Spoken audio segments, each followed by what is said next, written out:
G'day everyone, Brian from Prime Cuts Lawn Care here. It's Wednesday morning and the fog's come in. I think we've got a bit of rain coming, just showers coming through. Sorry it's been a little while, it's been quite hectic. I think spring's a little bit early and I've been doing a lot of work, a lot of mowing, some pretty long days. One customer was 6 hours, they're new, down at Murray Bateman, a little farmlet, and then the big commercial one that you would have seen before, I did that on Sunday. That was 5.5 hours. So things are growing, but they really haven't taken off yet. Little bit of shuffling around with some customers. I did do I did put my prices up a little bit and advise customers sort of before the season. I know some people say you should do that pretty much at the height of the season, but I just don't think that's fair on the customers, so I'd like to let them know. Lost 2 customers. One cost of living, that young mum with a couple of little kids, and just but that's okay. And then I lost the motel that I'm doing, but I knew that was coming because they got new managers in there, and they like to, you know, like I know this in business, that they like to make their mark, I guess, to a certain extent, but possibly they're cost cutting as well. So that's fine. And upgraded, well, I guess you'd call it upgraded, but down at Murray Bateman I've picked up 3 new customers. They're all pretty large, so they're bigger accounts, and that well and truly makes up for some of the other lost customers. There are a couple of others too. They were you know, workers at the new wind farm that's going up near Borawa. So they've finished their work, their rented houses or their leases are up. So these 3 at Murray Bateman, there's 1 or 2 others that are little residential ones. So you know, fingers crossed, looking like a good year. What I'm doing this morning, and I'll get some vision of that for you, is before any rain comes, well, I'm just going to do some whipper snipping at the large historic property, on the nature strip, and in various other locations before the rain comes, if it comes. But it's looking like that on the radar. It's sort of scudding through or squalling through. So I'll just get some of that, and then we'll just see how the day pans out.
So you'll see down there, there's a couple that I've left, which are actually the little bluebells. So I've left them alone and just tidied this up, ready for mowing, and we'll move on to the front nature strip.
So just it's quite a slope there, so I like to do 1 or 2 runs of the Whippa Snippa to keep the mower away from that. Up the other end, the gutter is quite steep, and I've gone over the gutter before just because of the angle, and there are tree roots there, so I just do around them as well. So let's go to the other side of the front gate, and then we'll look up at the long stretch. Just turn you around. It's hard for me to see that I've got everything in the picture because there's a bit of glare.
Alright, so we'll move up along, let's call it the long stretch. I'll just take the glasses up so hopefully you're able to see up there okay. You'll see about midway up there's a lot of leaves, but that's deliberate. So with the whipper snipping I'll be pushing that back out on the grass, and then we can mulch that back up.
I'll go for a walk a little bit later, but now I've got to do that side, the roadside. There's a couple of dips, so what I like to do is 2 or 3 runs with the whipper snipper, because it actually is quite steep, and as I said before, I have gone over the gutter because there's one up the top there which actually dips and goes that way, and it's very difficult with the zero turn to get that angle right, because once it goes, it goes. So I'll just reset up.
Okay, so that's all done. I'll just give a quick walk around on that, but as you can see in the background behind me, the weather's coming, so I'll just see as much as I can get done.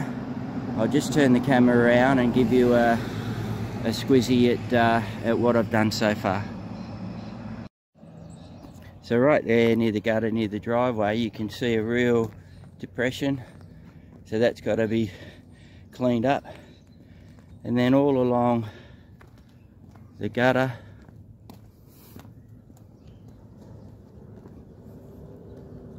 it's come up pretty well. As I said, I'm in a little bit of a hurry to get things done.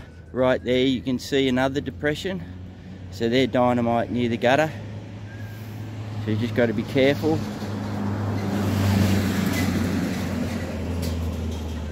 There goes Bezzy's, he's got a walker mower, good man,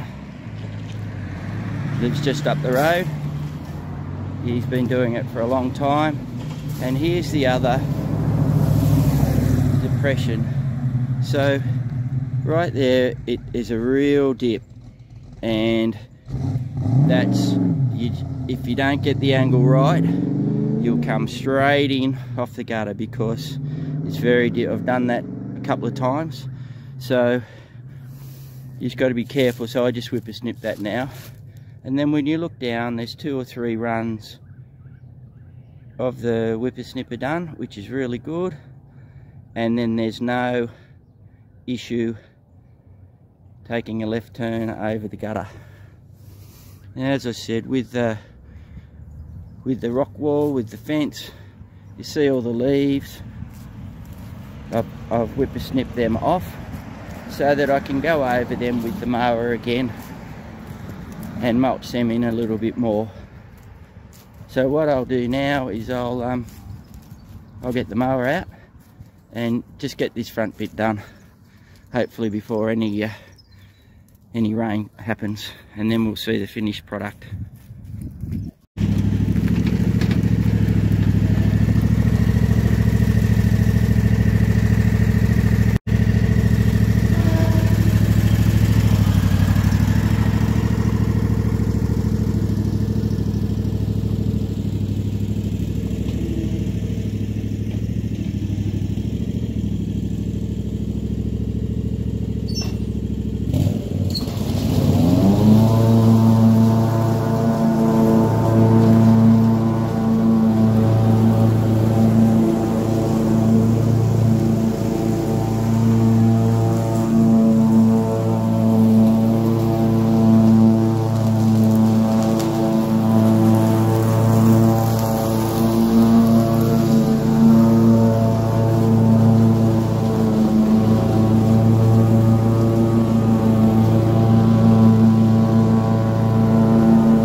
there's the result behind the gate, looking in both the front of the gate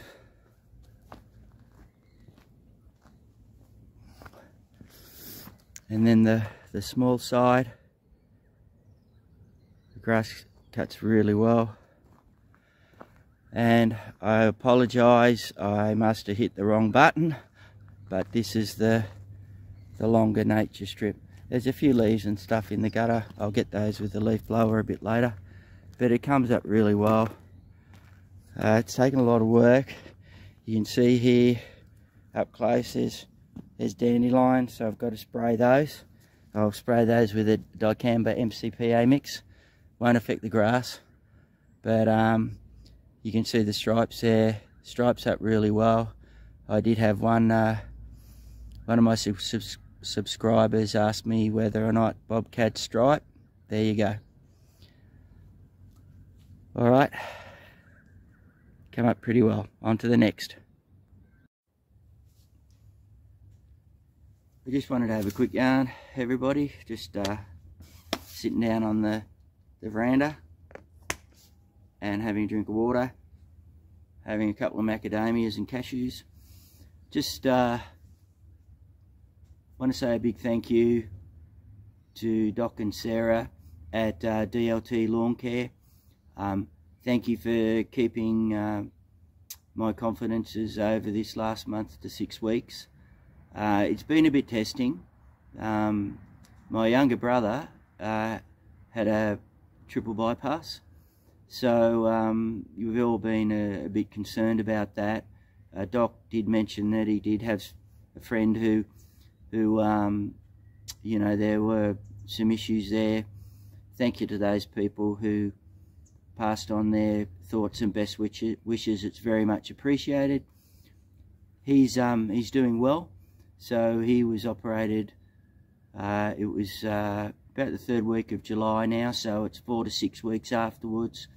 He's on the mend, on the road to recovery, with all those sort of things. You know, he's in rehabilitation, and just little milestones, and hopefully he'll, you know, be bigger and stronger. But 56 years old, doesn't smoke, doesn't drink, so obviously hereditary. So yeah, so obviously I was a little bit worried too, so I've been to the doctor and had some blood tests, and my blood sugar's fine, cholesterol's a tad high, so I'm just changing my diet a little bit. But all I can say is, you know, once you're over 50, you're in the danger zone, so never hurts to have I'd say an annual checkup. So I've just got, I've got to go to a specialist in Canberra, but that's just more precautionary, just to do some ultrasounds, just to make sure my arteries are fine. Blood pressure is normal to normal high, depending on when I take it. I've got a little blood pressure machine, but all's good. So again, thanks Doc and Sarah for obviously your best wishes, but also just keeping it confidential just for a little while until we knew how it all stacked up. But very happy that my young brother's is going well and is on the road to recovery.